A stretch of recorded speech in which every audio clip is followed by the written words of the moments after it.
आणि आता नाशिकमधून एक मोठी बातमी समोर येते। नाशिकच्या सप्तशृंगी गडावरील मंदिराच्या नक्षीकामात चांदीची तफावत आढळली असल्याचं कळतंय। सप्तशृंगी गडावरील मंदिराच्या नक्षीकामात ही चांदीची तफावत आढळलेली आहे। मंदिराच्या नक्षीकामात तब्बल 22 किलो चांदीची तफावत आढळून आलेली आहे। चांदीची तफावत आढळल्यानं आता मोठी खळबळ माजली आहे। सुमारे 22 किलो चांदीचा अपहार झाल्याचा संशय व्यक्त करण्यात येतोय। या घटनेनंतर विभागीय आयुक्त आणि जिल्हाधिकाऱ्यांकडून चौकशीचे आदेश देण्यात आलेले आहेत।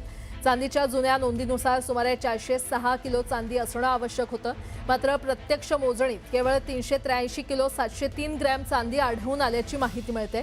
त्यामुळे सुमारे 22 किलो 490 ग्रॅम चांदी गायब असल्याचं समोर आलंय। या प्रकरणी ट्रस्टच्या कारभारावर संशय उपस्थित होतोय आणि मोठ्या अपहाराची शक्यता व्यक्त करण्यात येते। अधिक माहिती देत आहेत आमचे प्रतिनिधी लक्ष्मण घाटोळ आपल्या सोबत जोडले गेलेले आहेत। लक्ष्मण, काय अपडेट? प्राजक्ता, 3.5 शक्तिपीठांपैकी अर्धशक्तिपीठ म्हणून नाशिकच्या सप्तशृंगी गडाला ओळखलं जातं आणि या मंदिरामध्ये लाखोंच्या संख्येनं भाविक येत असतात। नाशिकचं हे सप्तशृंगीचं देवस्थान जे आहे ते अनेक लोकांचं श्रद्धास्थान आहे। मात्र या मंदिरामध्ये चांदीचा अपहार झाल्याची आता शक्यता जी आहे ती व्यक्त केली जाते। जो ह्या सप्तशृंगी गडावरती जो देवीचा गाभारा आहे त्या देवीच्या गाभाऱ्यामध्ये मोठ्या प्रमाणात चांदी लावलेली होती। साधारणतः 2000 ते 2014 या 14 वर्षाच्या कार्यकाळामध्ये या सगळ्या मंदिराच्या परिसरामध्ये देवीच्या मूर्तीच्या बाजूला साधारणतः 406 किलो चांदी लावल्याची नोंद त्या ठिकाणी होती। मात्र ही चांदी जेव्हा काढण्यात आली तेव्हा मात्र या गोष्टीचा कोणताही पंचनामा करण्यात आला नाही। मात्र ज्या वेळेला ही सीलबंद चांदी पुन्हा बाहेर काढण्यात आली तेव्हा या चांदीमध्ये तब्बल 22 किलोची तफावत आढळून आलेली आहे। यामध्ये सगळ्यात धक्कादायक बाब म्हणजे केवळ 4 विश्वस्त आणि 1 अध्यक्षांच्या उपस्थितीमध्ये ही चांदी काढण्यात आली आणि आणखी धक्कादायक म्हणजे ही चांदी काढली गेली ती केवळ रात्रीच्या वेळेला काढण्यात आलेली होती।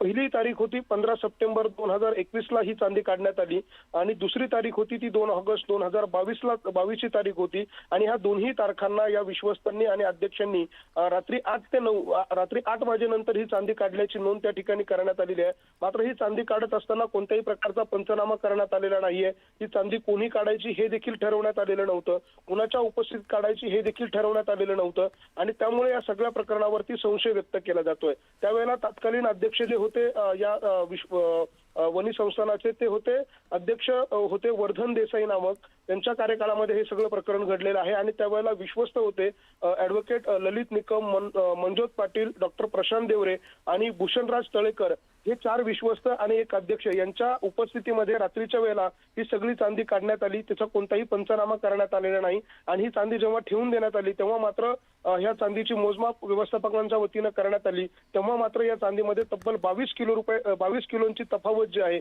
ती त्या ठिकाणी आढळून आली आणि त्यामुळे हा सगळं प्रकरण जे आहे ते उघडकीस आलेलं आहे आणि त्यामुळे आता या प्रकरणामध्ये विभागीय आयुक्तांच्या उपस्थितीमध्ये या सगळ्या प्रकरणाची आता चौकशी केली जाणार आहे।